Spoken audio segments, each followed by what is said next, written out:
Imagine yourself trapped in quicksand. It is a terrifying primal scenario. The ground beneath you, which you once trusted implicitly to hold your weight, has become a fluid, hungry maw.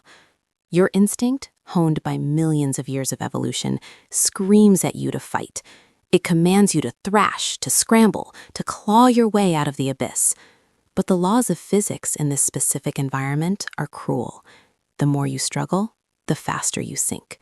Your effort, your energy, and your sheer will to survive become the very instruments of your demise. The harder you fight the sand, the tighter it grips you, pulling you down into the suffocating dark. This is not merely a survivalist's nightmare. It is the perfect metaphor for the architecture of your own mind. It is the defining paradox of the human condition. We are programmed to believe that effort equals reward, that force yields results, and that desire leads to acquisition. But there is a hidden mechanism deep within your psychology, a failsafe in the matrix of your consciousness, that inverts this logic entirely. Welcome to the Vault. Today, we are dissecting the most counterintuitive and devastating principle in behavioral psychology and philosophy. It is known as the backwards law. It is the reason why the things you want most desperately remain perpetually out of reach, while the things you cease to care about flow to you with insulting ease. It is the reason why the insomniac, begging for sleep, stays awake until dawn, while the person trying to stay awake for a movie crashes in minutes.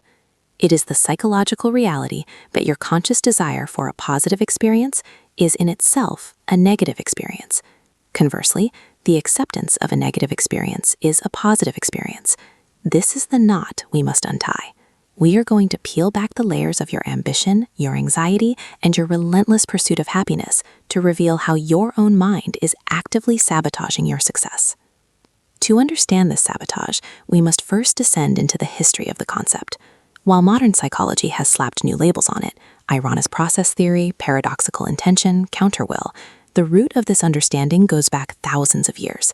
It was articulated with terrifying precision by the philosopher Alan Watts in the mid-20th century, but he was merely a conduit for a much older, darker wisdom. Watts described the backwards law as the realization that muddy water is best cleared by leaving it alone. He argued that human life is a series of paradoxes where the attempt to secure safety only creates insecurity. Consider the era in Watts was writing: the post-war boom, the rise of consumerism, the sudden explosion of the American dream. Society was constructing a narrative that happiness was a commodity to be pursued, captured, and hoarded. That Watts, drawing from the ancient Taoist philosophy of Wu Wei, saw the trap. Wu Wei is often mistranslated as doing nothing. In reality, it translates to effortless action or non-forcing. It is the behavior of water, which conquers the hard rock not by smashing against it, but by flowing around it, yielding to gravity, and eventually wearing the stone down through persistence and fluidity. The modern mind, however, rejects fluidity. The modern mind is an engine of force.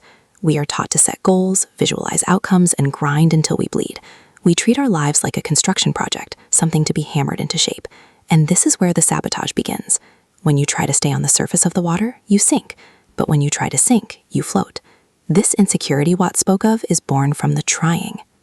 Let us analyze the mechanism of trying through a clinical lens. What happens in the brain when you desperately want something? Let's take the pursuit of happiness. It seems like a noble, logical goal. You wake up and decide, I want to be happy. Immediately, you have created a dichotomy. You have established a gap between your current state and your desired state. By constantly affirming to yourself that you want to be happy, you are subconsciously reinforcing the reality that you are not happy. The brain is a comparison machine. It does not process the desire for the future without highlighting the lack in the present. Every time you visualize the wealth you don't have, the lover you haven't met, or the peace you haven't found, you are firing neural pathways associated with scarcity. You are training your amygdala to recognize a threat, the threat of not enough. This creates a feedback loop of misery. The more you value happiness, the more you monitor your own emotional state to see if you are achieving it. This constant monitoring creates anxiety. Am I happy yet? Why aren't I happy? Everyone else seems happy. The anxiety about not being happy drives you further away from happiness. You are now anxious about being anxious. You are caught in the backwards law. The demand for a positive experience creates a psychological void. This is not merely philosophical conjecture. It is rooted in the neurochemistry of expectation. When you are fixated on a specific outcome, say a promotion at work, your brain becomes rigid. You develop tunnel vision. This is a survival mechanism. When a predator is chasing you, you don't want to be creative or relaxed. You want to be laser-focused on the escape. However, complex success in the modern world, whether in art, business, or relationships, requires the opposite of tunnel vision. It requires lateral thinking, creativity, charisma, and relaxation. But because you want the success so badly, your brain enters a stress state. Cortisol floods your system. Your prefrontal cortex, the center of higher reasoning and creativity, is dampened. You become stiff. You become awkward. You try too hard to impress, which comes off as desperation. Humans are incredibly perceptive social animals. We have mirror neurons that allow us to subconsciously detect the emotional states of others. When you are desperate, when you are grasping, you emit a microsignal of lack. People can smell the need on you. In dating, this is the creep factor or the try hard. In business, it's the salesperson who talks too much because they are terrified of losing the sale. The very intensity of your desire repels the object of your desire. Let's go deeper into the ironic process theory, a concept studied extensively by psychologist Daniel Wegner. He famously posed the white bear problem. He told participants in a study to try not to think of a white bear. The result was inevitable. They thought of a white bear on average once per minute. Why? Because a part of the brain is assigned the task of monitoring your thoughts to ensure you aren't thinking about the bear. This monitoring process keeps the image of the bear active in your working memory. Now apply this to insomnia. You lie in bed staring at the ceiling. You have a big meeting tomorrow. You tell yourself, I must sleep. I cannot be awake. Your brain now sets up a monitor to check if you are asleep. The monitor notices you are awake. This triggers a stress response. I'm still awake. The stress wakes you up further. You look at the clock. It's 3 a.m. The desperation spikes. The backwards law has you in a chokehold. The only way to break the loop is to stop trying to sleep, to accept being awake, to say, I will lie here and rest even if I don't sleep. Paradoxically, once the pressure is removed, the nervous system downregulates and sleep comes. This phenomenon extends into the realm of high-performance sports and the arts, often referred to as the yips or choking. Consider a professional golfer. They have swung a club 1,000,000 times. The motion is stored in their procedural memory, the basal ganglia. It is automatic. It requires no conscious thought. But in a high-stakes tournament, suddenly the outcome becomes too important. The golfer wants to win too badly. They begin to think about the swing. They bring a conscious, controlling effort to an unconscious process. They try to manually operate a system that is designed to run on autopilot. The result is a breakdown of motor function.